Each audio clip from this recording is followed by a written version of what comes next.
Hey, how's it going? I'm Matt Singleton, pastor of Freedom Baptist Church.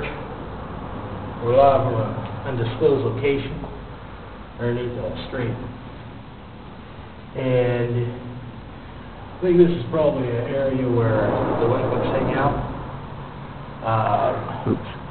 Try not to pay attention too much to graffiti for obvious reasons.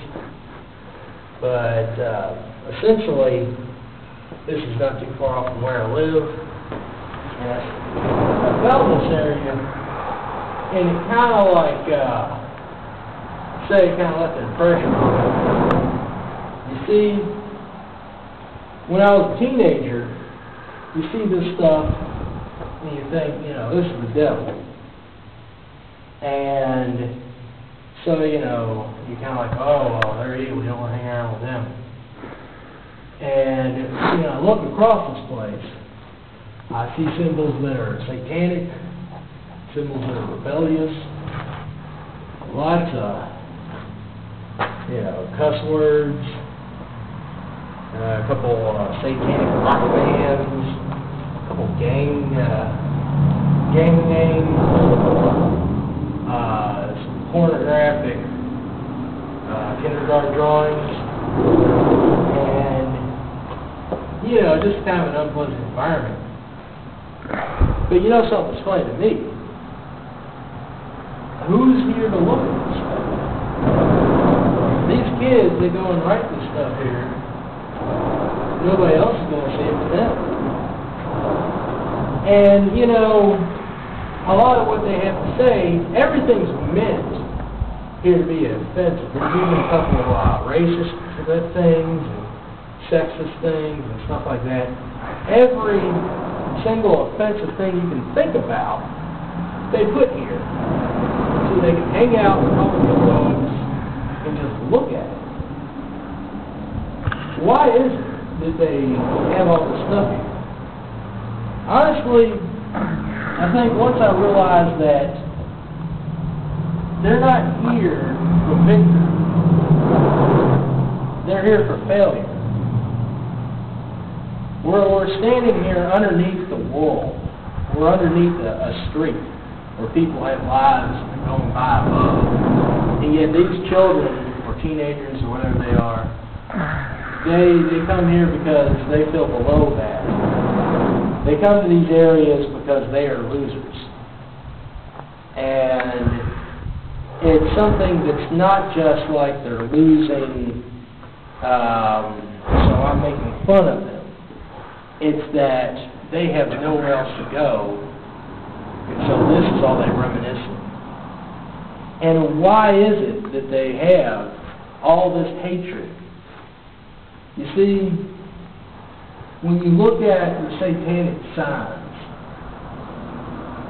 basically, the reason that they put up the satanic signs is not because they're Satanists in the formal sense.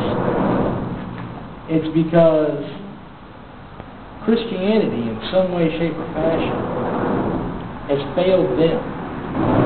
And they are so hurt by whatever church that they want to rebel and spout this off. Even if it's just in private, it's about their pain. You see, people get into Satan because of the pain of those godly people who they thought would help them.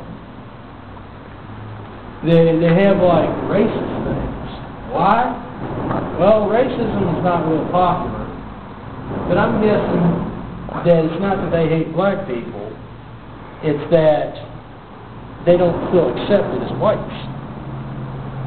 They have sexist things here. Why? Because they may have been looking for happiness with their girlfriend or boyfriend and sexuality, but that's failed. And they sit here and they really cuss themselves. Everything, all this hatred, all that anguish is about their own loss, defeat, and depression. And you see, we usually kind of identify these people as, well, they're the bad people. Well, they're the lost people. And the thing is that they're not the only ones lost. They're just honest about it. It's people in times like these that they need to know that Jesus wasn't just a status symbol. He was somebody who loved them, wanted to save them, and set them free. He's someone they can come to in times like this, where they're losing in life, where they're doing drugs, where they might even be homeless at times. That's what Jesus is for. And that's the Jesus that they need to know. And they may be kids that actually do well in life, but they haven't given their heart to the Lord. And then you see, the thing is, you have to ask yourself, was I there to help this person? Or did I let them lose in their heart so they can come into the underworld and lose their soul? I'm that simple.